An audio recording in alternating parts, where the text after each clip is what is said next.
అందరికీ నమస్కారం. నేను మీ గోపాల్ అయ్యంగార్. శ్రీమతే రామానుజాయ నమః. ఈరోజు మనం 29వ తారీఖు సెప్టెంబర్ నుంచి 5వ తారీఖు అక్టోబర్ 2024 వరకు మేషరాశి నుంచి మీనరాశి వరకు ఎలా ఉందో తెలుసుకొని ఈ వారంలో ముఖ్యమైనటువంటి పండగలు, ఎంత అద్భుతమైనటువంటి ఈ మాసంలో జరగబోయేటువంటి వేడుకలు ఎన్ని ఉన్నాయో తెలుసుకుందాం. అలాగే మనం 12 రాశులకు వారఫలాలు తెలుసుకుంటూ వాళ్ళ రాశి గురించి చాలా ప్రత్యేకమైన కొన్ని విషయాలు మీకు ఇవాళ చెప్పదలుచుకున్నాను అన్నమాట. ముందుగా ఈ వారం కానీ గ్రహాల పరిస్థితి చూసుకుంటే గురువు వృషభ రాశిలో, కుజుడు మిథున రాశిలో, చంద్రుడు సింహం కన్యా తుల రాశిలో ప్రయాణిస్తూ, శుక్రుడు తులారాశిలో, అలాగే రవి బుధ కేతు 3 గ్రహాలు కూడా కన్యా రాశిలో, శని కుంభరాశిలో, రాహు మీనరాశిలో సంచరిస్తున్నారు. ఈ వారంలో గొప్పతనంగా చూసుకుంటే మనకి ఒకేసారి బుధుడు కన్యారాశిలోకి ఉచ్చస్థితిలోకి రావటం, సూర్యుడు ఆయనతో పాటు ఉండడం, అలాగే శుక్రుడు స్వస్థానంలో ఉండడం, ఒక్క కుజగ్రహం యొక్క కొన్ని ఇబ్బందులు తప్ప జనరల్గా సామాన్యంగా బాగున్నాయి. ఇప్పుడు ఈ వారం మొత్తం మీద చూసుకుంటే మనం నవరాత్రుల్లోకి ఎంటర్ అయ్యేటువంటి వారం అన్నమాట. ఈ నవరాత్రులు ప్రపంచంలోనే అత్యంత పవిత్రమైన వారంలో 9 రోజులు అన్నమాట. ఈ 9 రోజులు నవరాత్రాలు ఎవరైతే ఉపవాసం ఉండి ఉపవాస దీక్ష చేస్తూ అమ్మవారిని కొలుస్తారో వాళ్ళందరికీ కూడా జీవితాంతం సంతోషంగా ఆనందంగా ఉండేటువంటి ఒక అద్భుతమైనటువంటి టైం అన్నమాట. సంవత్సరం పొడుతా మనకి టైం ఉండదు. ఆఫీసులు, జాబులు, టూర్లు ఏమో ఎంజాయ్ చేస్తుంటాం.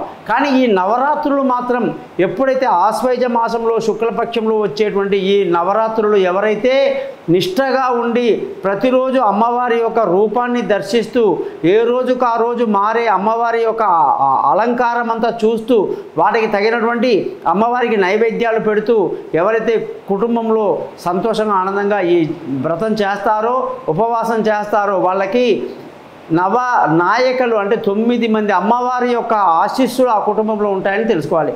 మరి మీరందరూ కూడా 12 రాశుల్లో ఒక్కొక్క రాశి యొక్క ప్రత్యేకత ఏమిటి, వాళ్ళ గురించి కొన్ని ముఖ్యమైన విషయాలు ఇవాళ చెప్పి ఆ తర్వాత మీకు నేను ఫలాలు చెప్తాను. ఓపికగా ఆఖరి వరకు చూడండి.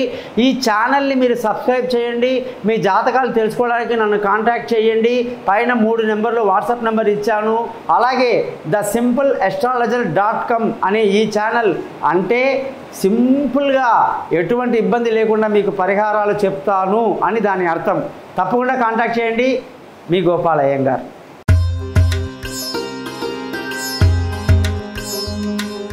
తులారాశి వాళ్ళందరికీ కూడా 29వ తారీఖు సెప్టెంబర్ నుంచి 5వ తారీఖు అక్టోబర్ వరకు ఎలా ఉందనేది ఈరోజు తెలుసుకుందాం. మీ అందరికీ కూడా శుక్రుడు అంటేనే తులారాశికి అధిపతి అని అందరికీ తెలుసు. మరి శుక్రుడు అంటేనే విశేషమైనటువంటి విలాసవంతమైన జీవితం అన్నమాట. గొప్ప తెలివితేటలతో ఉంటారు. ఎవరితో ఎలా మాట్లాడాలి, ఎవరిని ఎక్కడ ఉంచాలి, ఎవరితో ఎంతవరకు దూరం వెళ్ళాలి అన్నీ అద్భుతంగా తెలిసినటువంటి వాళ్ళు ఈ యొక్క తులారాశి వాళ్ళన్నమాట. మరి ఈ తులారాశి వాళ్ళందరిలో మనం తొంగి చూస్తే చిత్తా 3, 4 పాదాలు, స్వాతి 1, 2, 3, 4 పాదాలు, విశాఖ 1, 2, 3 పాదాలు ఇందులో ఉంటాయన్నమాట. మరి ఈ రాశి వాళ్ళందరికీ కూడా అధిదేవతలు 3 ఉన్నారు ఇందులో, కుజుడు, రాహు, గురువు అన్నమాట. మరి అంత డెప్త్గా వెళ్ళే ముందు ఈ రాశికి అధిపతి శుక్రుడిని గురించి మనం ఎక్కువ తెలుసుకుందాం. శుక్రుడు అంటే తెలుపు, శుక్రుడు అంటే వజ్రం. ఎంత కాస్ట్లీ అండి. ఓపెల్ అని చెప్పి వజ్రానికి ఈక్వల్గా ఒక రాయి ఉంటుందండి. 3 క్యారెట్ల బరువు ఉంటుంది. దానికి 20,000 జపాలు ఉంటాయండి. సిల్వర్లో చేస్తాం దాన్ని. ఒరిజినల్ సర్టిఫికేట్ ఉంటుంది. దానిని మీరు శుక్రవారం నాడు లక్ష్మీ అమ్మవారి గుడికి తీసుకువెళ్ళి కుంకుమ, చందనము కుంకుమ పెట్టి పూజలో పెట్టి ఉంగరంగా పెట్టుకోవచ్చు. డాలర్గా మెళ్ళ వేసుకొని శుక్రమంత్రాన్ని 20 సార్లు చదవాలి. మరి మెయిన్గా ఈ తులారాశికి అధిపతి శుక్రుడు అన్నప్పుడు శుక్రవారం ఎంత ఇంపార్టెంట్ అండి. అందుకే ఆ రోజు విశేషంగా ఉపవాసాలు ఉండడం అమ్మవారికి ఎంతో మంచిది. లక్ష్మీ అమ్మవారే కాదు, ఏ అమ్మవారైనా సరే మీరు పూజించవచ్చు. ఒకవేళ లక్ష్మీ అమ్మవారి విషయానికి వస్తే నేను చెప్పేది ఒకటే, శ్రీ సూక్తం చదవండి, కనకధరా స్తోత్రం చదవండి, ఇంద్రుడు రాసినటువంటి మహాలక్ష్మి అష్టకం చదవండి, శంకరాచార్య రాసినటువంటి అష్టలక్ష్మి స్తోత్రం చదవండి, శంకరుడు చెప్పినటువంటి లక్ష్మీ అష్టోత్తర శతనామావళి చదవండి. మీకు పట్టిందల్లా బంగారమే, ఇంకా తిరుగులేదనమాట. ఓపెల్ రాయి పెట్టుకొని నేను చెప్పింది చెయ్యండి, తిరుగులేదు. ఈ విధంగా తులారాశి వాళ్ళంటేనే ఎంతో తెలివైన వాళ్ళు, ఎంతో కష్టపడతారు. అనేక సినీ ఫీల్డ్లో కానీ చూస్తే డైరెక్టర్లు, సినిమా ఫోటోగ్రాఫర్సు, మొత్తం అనేక రకాల కాస్ట్యూమ్స్ కానీ, స్క్రిప్ట్స్ కానీ, కథలు రాసేవాళ్ళు, కవితలు రాసేవాళ్ళు, డైలాగులు రాసేవాళ్ళు, డబ్బింగ్లు చెప్పేవాళ్ళు అంతా శుక్రమయమే. శుక్రుడు లేకపోతే, ఆయన అనుగ్రహం లేకపోతే వాళ్ళు సినీ ఫీల్డ్లోకి రారు. అటువంటి అద్భుతమైనటువంటి తులారాశిలో ఖచ్చితంగా చాలామంది పుట్టారు. మన ఎన్టీ రామారావు గారు అందరికీ మహాదేవుడైన స్వాతి నక్షత్రం తులారాశిలో పుట్టారు ఆయన. కాబట్టి ఈ రాశి వాళ్ళకు ఈ వారం అద్భుతంగా ఉంది. మానసికంగా ఎంతో దృఢంగా ఉంటారు. అనుకున్న పని అనుకున్నట్టు చేస్తారు. ఎంతో అనుకూలమైనటువంటి వాతావరణంలో ఈ నవరాత్రులు బాగా ఎంజాయ్ చేసి అమ్మవారికి నైవేద్యాలు పెట్టి చక్కగా అలంకారాలు చేసి ఉపవాస దీక్ష చేస్తే తులారాశి వాళ్లకు పట్టిందల్లా బంగారం. ఎందుకంటే తులారాశి వాళ్ళకి అమ్మవారి యొక్క అనుగ్రహం చాలా ఎక్కువ ఉంటుందన్నమాట. మరి ధన ఆదాయం చూసుకుంటే ఈ రాశి వాళ్ళకు బాగుంది. బాగా డబ్బు సంపాదిస్తారు. కుటుంబాన్ని అద్భుతంగా చూసుకుంటారు. పిల్లల చదువు మీద బాగా కాన్సన్ట్రేషన్ చేస్తారు. బంధువులు, స్నేహితులు, రిలేషన్షిప్ అందరూ కూడా మిమ్మల్ని, మీ యొక్క గొప్పతనాన్ని, మీ మాట తీరుని చూసి ఏడ్చే వాళ్ళే ఎక్కువ మంది ఉంటారండి. నరదృష్టి బాగుంటుంది మీకు. ఎందుకంటే మీ తెలివితేటలు, మీ యొక్క స్పెషల్గా క్లీన్గా ఉంటారు, నీట్గా ఉంటారు, మంచి భోజన ప్రియులు, మొత్తం అద్భుతంగా ఉంటుంది మీ లైఫ్ అంతా కూడా. అటువంటి పరిస్థితులు మరి మిమ్మల్ని చూసి ఏడవకుండా ఉంటే ఎలాగండి? జనాలు ఏడవాలి అది.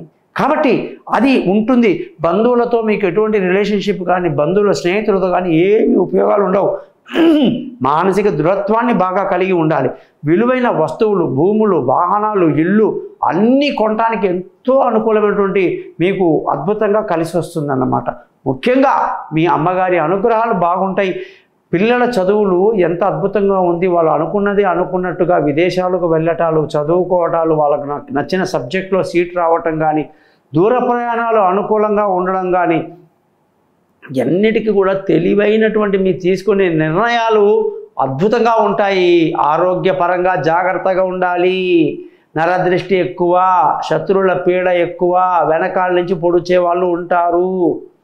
అప్పుల విషయంలో కూడా ఎంత తెలివిగా మీరు చేసినా కూడా అప్పులోళ్ళు మిమ్మల్ని వదిలిపెట్టరు. కొంచెం జాగ్రత్తగా మేనేజ్ చేయాలి. భార్యాభర్తల మధ్య చక్కటి సయోధ్య కలిగి సంతోషంగా, ఆనందంగా, అద్భుతంగా ఉంటారండి.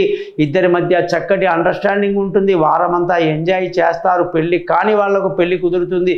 దూరంగా ఉన్న వాళ్ళు కలుసుకుంటారు. ప్రేమికులకు మంచి వాతావరణంలో మనసు విప్పి మాట్లాడుకుంటారు. ఎటువంటి పొరపచ్చాలు లేవు అన్నమాట. ముఖ్యంగా పార్ట్నర్షిప్ బాగా కలిసి వస్తుంది. అదృష్టం చాలా తక్కువ, ఈ వారమంతా తక్కువ. పెద్దల యొక్క, తండ్రి యొక్క సపోర్టు తక్కువ. ముఖ్యంగా ధర్మాన్ని మాట్లాడి పక్కదారి పెట్టి మీ తెలివితో మీరు ముందుకు వెళ్ళిపోతారు. ఉద్యోగంలో కూడా చాలా మంచి అవకాశాలు ఉన్నాయి. మంచి పేరు ప్రఖ్యాతులు సంపాదించుకుంటారు. బుధ గురువారాలు జాగ్రత్తగా ఉండాలి. మిగతా అన్ని రోజుల్లో ఉద్యోగంలో ప్రమోషన్లు, ఇంక్రిమెంట్లు, పై అధికారుల ప్రశంసలు అద్భుతం అన్నమాట. వ్యాపారం చేసే వాళ్ళందరికీ కూడా వ్యాపారంలో నష్టాలు ఎక్కువగా కనిపించే అవకాశాలు కనిపిస్తూ ఉన్నాయి. మరి ఈ వారంలో ఖర్చులు బాగా కంట్రోల్లో ఉంటుంది తులారాశి వాళ్ళకి. అది గొప్ప న్యూస్. మరి తులారాశి వాళ్ళందరూ కూడా నేను చెప్పినట్టుగా ఓపెల్ స్టోన్ని ధరించండి. మంత్రాన్ని 20 సార్లు చదవండి. స్టోన్ కొరకు, రింగు కొరకు నన్ను కాంటాక్ట్ చేయండి. మీ జాతకం మొత్తం చదివి మీతో మాట్లాడతాను. మీ గోపాల్ అయ్యంగార్. నమస్కారం.